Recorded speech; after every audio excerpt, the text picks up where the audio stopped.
A highly successful swim coach and numerous disturbing allegations. How would you describe your experience with Greg Winslow as your coach? Horrific. It made me hate the sport. As a manipulator, a monster, and somebody that I have absolutely no respect for. Allegations included sexual abuse. So he would call me in his office every day, lock the door, and basically do what he wanted. How well has this university responded to the charges of physical and sexual abuse? This is a letter that you sent to Chris Hill more than 4 years ago. Yes. How did he respond? No response from him at all. You could have done better. I could have done better. It infuriates me. Chris Hill needs to lose his job. He needs to be fired. Today, Outside the Lines, a coach's conduct, a university's response, and many questions.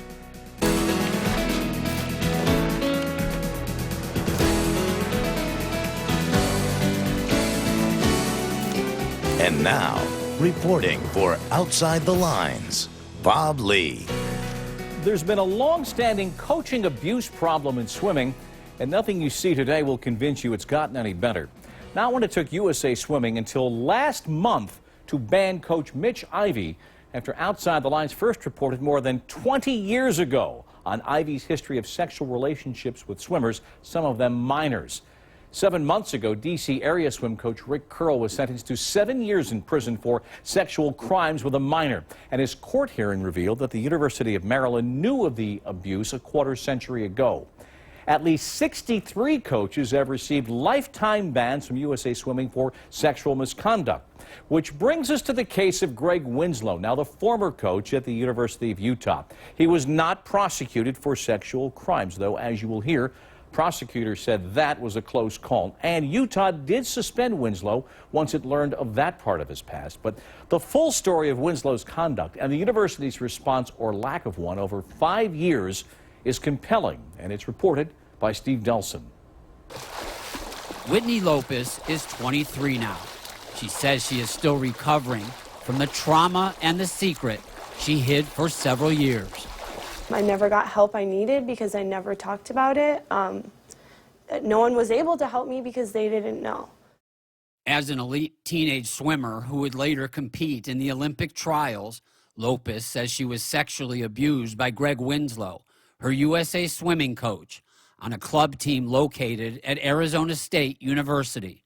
So he would call me in his office every day, lock the door, and basically do what he wanted.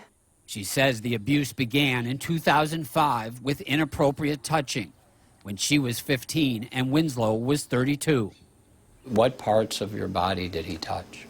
My breasts, my genitals, my butt, wherever.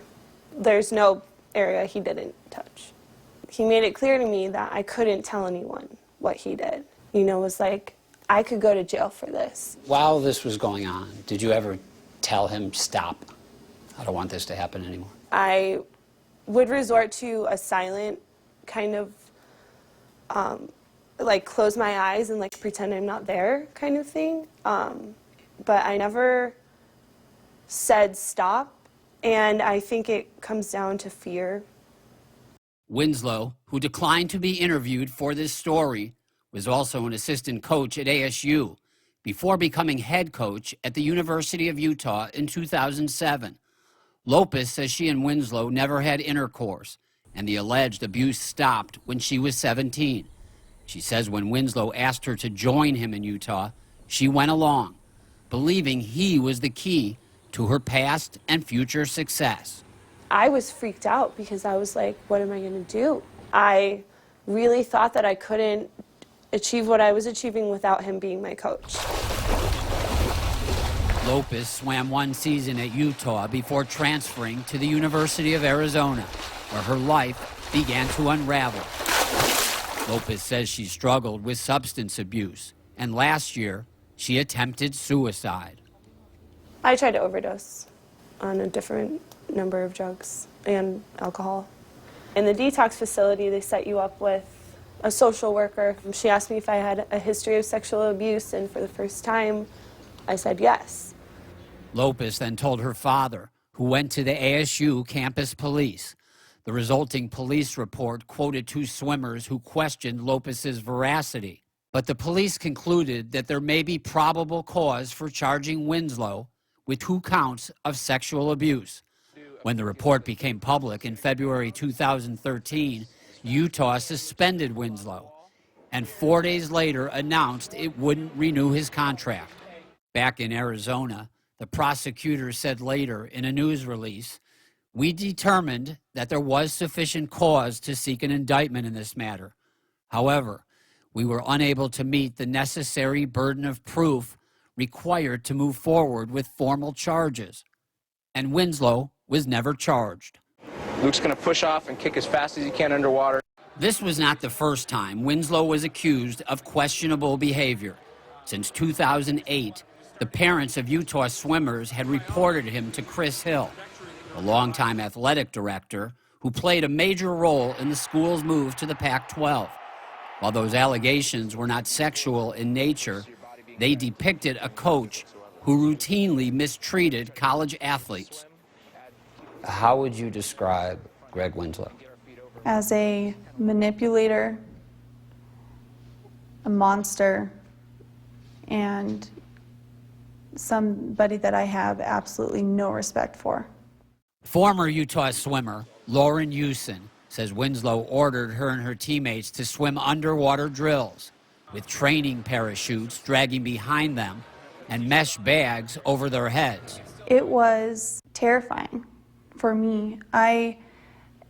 You feel like you would not be able to get out and actually make it to the surface if something were to really go wrong.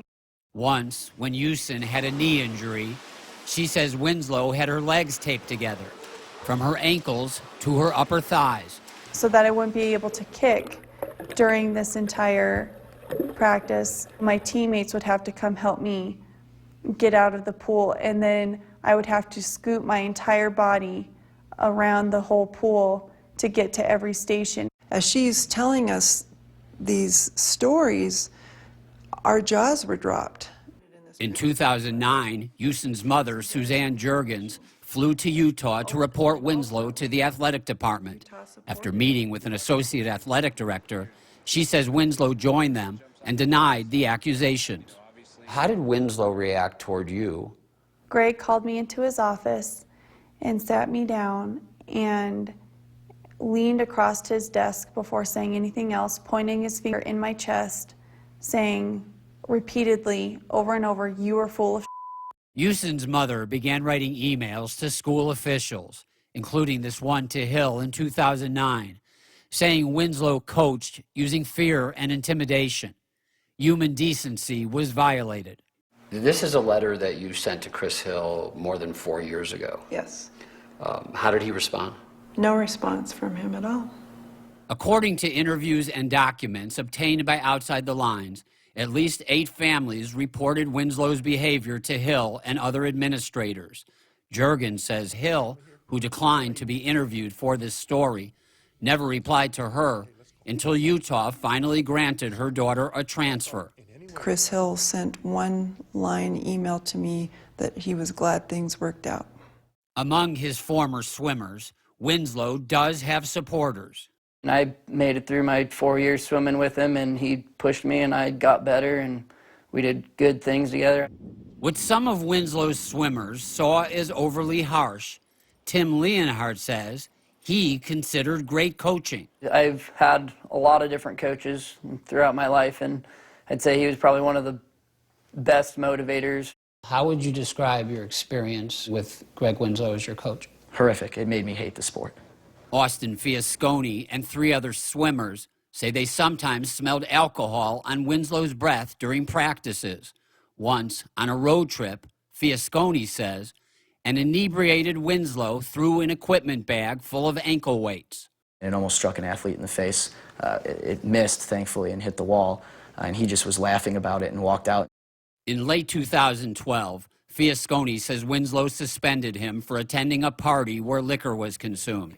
He says he then gave the school a list of alleged Winslow misdeeds, and that Winslow responded by kicking him off the team.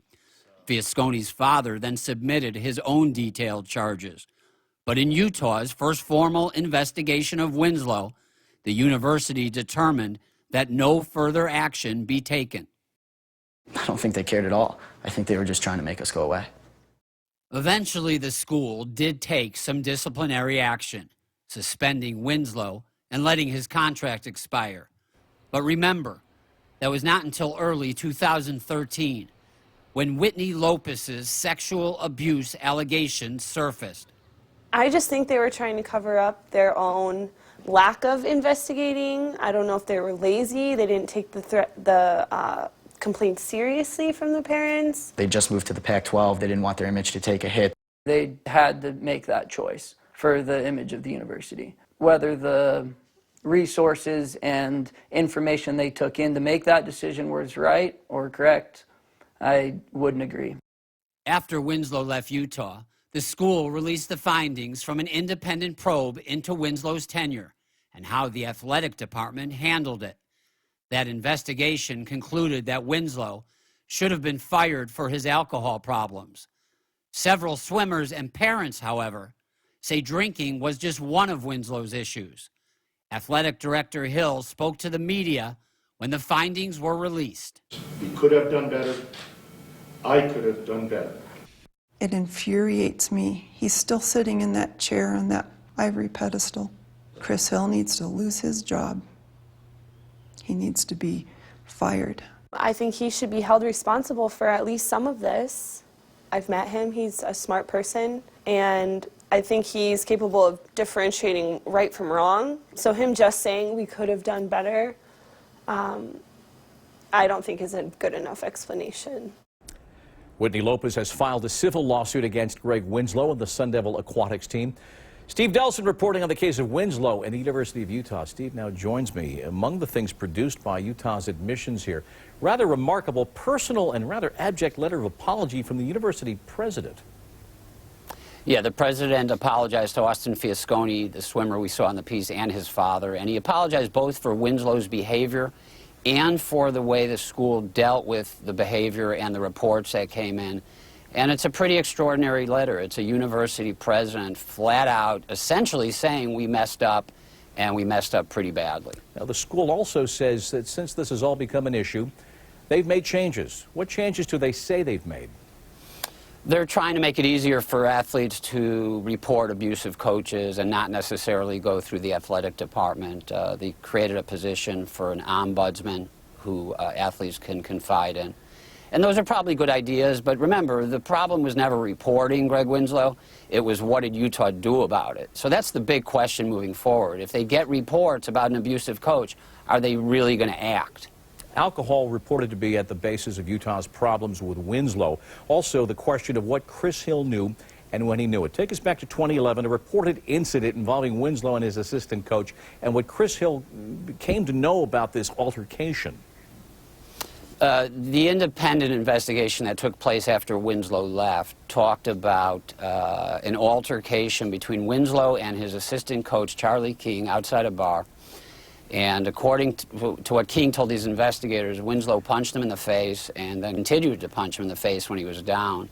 There was an email sent to Chris Hill from an associate athletic director a couple days later, and it used the word altercation. And when Hill was asked about this later, he said, I should have asked for a more specific definition of the word altercation. But if you look at the email, it also says, Greg hit Charlie. It couldn't have been any more plain. And at most schools, you would think that if an assistant coach got punched in the face by the head coach would probably lose his job. And remember, this was in 2011. They had already been getting reports about Winslow since 2008.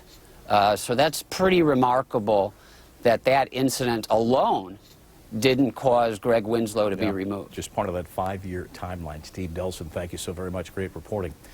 At least 4 former Utah swimmers have retained attorneys with an eye towards possibly pursuing legal action. One of those is Sarah Boylan, who swam for Greg Winslow for 2 years and alerted the university to his conduct after the school had suspended him. Sarah, how would you describe your experience with Greg Winslow? It was definitely the worst 2 years of my life swimming for him. Why so? Because I went into swimming at the University of Utah being a very strong, confident young lady, and I came out being a broken shell of a person. Some of the things I know that the school has talked about, and you've also described alcohol at the basis, but also, and you've alleged no sexual misconduct here, but the exercises that the female swimmers were asked to perform in their swimsuits?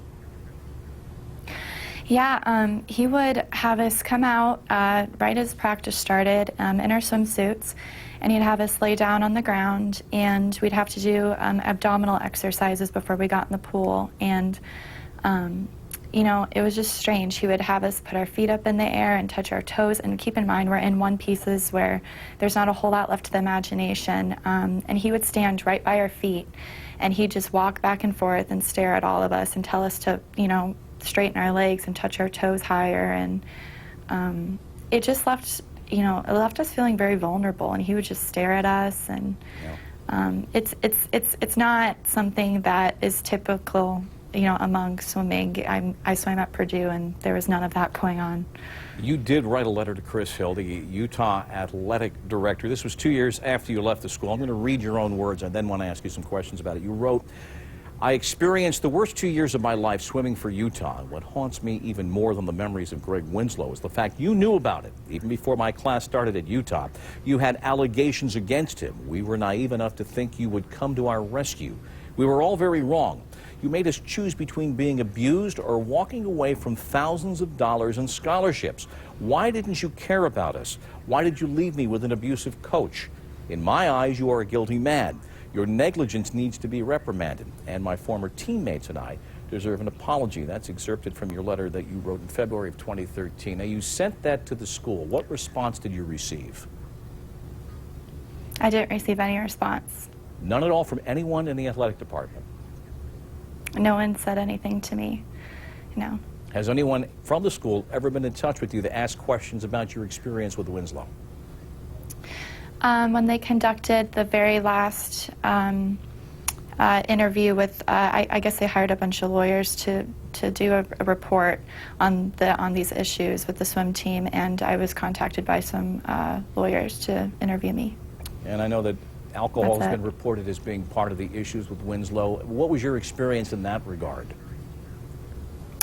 I never saw Winslow drinking alcohol in front of me, but it's my experience that he would come to practice and he displayed actions of being intoxicated. And the practice of possibly it's come to be known as drunk dialing? Yes, yeah. I received a Greg called me drunk at 9 o'clock at night, where he proceeded to tell me I'm pretty and talk to me about my body, and he talked to me for an hour. And then the next day, I saw him, and before he got off the phone with me, he mentioned a detail about practice the next day, and I asked him about practice, and he looked at me, and it's like he didn't even remember. That's how drunk he was when he was on the phone with me. He had no clue what I was talking about. Why didn't you tell the school at the time? Fear. Because every single time a student or a swimmer had their, every single time a student told their parents what was happening and their parents called in, Winslow would call them right out in practice and say, "Oh, well, this person's being a baby, I heard about this." Or he'd hold some conference with the team where he would try to make us feel bad because the university was going to kick him out. You know, we were all just scared of him. We were all just scared. Sarah Boylan is a newly minted graduate of Purdue University. Congratulations on that. We wish you best of luck. Thank you very much. Thank you for joining us. Any roll call of great American swimmers includes the name of Nancy Hogshead-Makar, a 3-time Olympic gold medalist and an attorney. She knows this issue personally and professionally. What do you think about what you just heard from that young lady? What I heard was a number of legal causes of action. I think the school needs to examine its Title IX policies. One thing the school didn't do was to allow students to be able to report these kind of harassment to somebody outside of the athletic department, which, as we know from the Penn State case, you have to have these sort of workarounds so that it's not sort of directly up the chain. So the school is going to be liable if they knew about it and they didn't do anything about it. I think, frankly, a bigger problem is United States swimming, that particular sport, or club sports in general. Kids that are participating, or athletes that are participating within a school are protected by Title IX. Athletes that are swimming as part of a club are not. So most of the time you'll find these kinds of Greg Winslow type coaches who usually work in club sports. And there you're really depending on the sport, United States swimming, to do the job of getting these bad coaches out. What confidence is there that USA Swimming can do this? Mitch Ivey, 20 years for USA Swimming to ban him. OTL reported this in 1993. There are 6 at least banned for lifetime coaches. This is an endemic problem in a sport that you define. Yeah, culturally, swimming developed so that it was perfectly acceptable for coaches to have romantic and sexual relationships with their athletes that they coached. So if you ask your average coach, they'd say, well, why can't I have a relationship with my athlete so long as it's not criminal conduct? Whereas an attorney or a doctor or somebody who's a minister or somebody who's in counseling would never even ask that question, because they have oversight to make sure that those sorts of relationships are not abusive ones. Here we know that Greg Winslow, his first wife, he started dating her when she was underage and she was his swimmer. So we need to change the culture of swimming, and we need to have, rather than having United States Swimming do the investigations, the Women's Sports Foundation is working hard with the United States Olympic Committee to create a separate entity that would be sort of like, the United States Anti-Doping Agency. So drug testing used to be done by the different sports. That didn't work. You'd never have a Lance Armstrong if you were depending on cycling to get him out.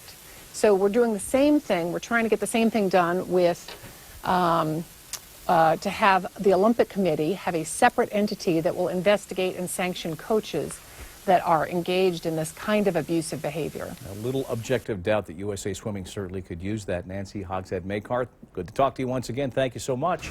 Check our page at facebook.com/OTL. Follow me on Twitter at Bob Lee ESPN. Download the podcast. Subscribe for free at iTunes. We'll bring it to you each day to enjoy at your leisure. We'll be back.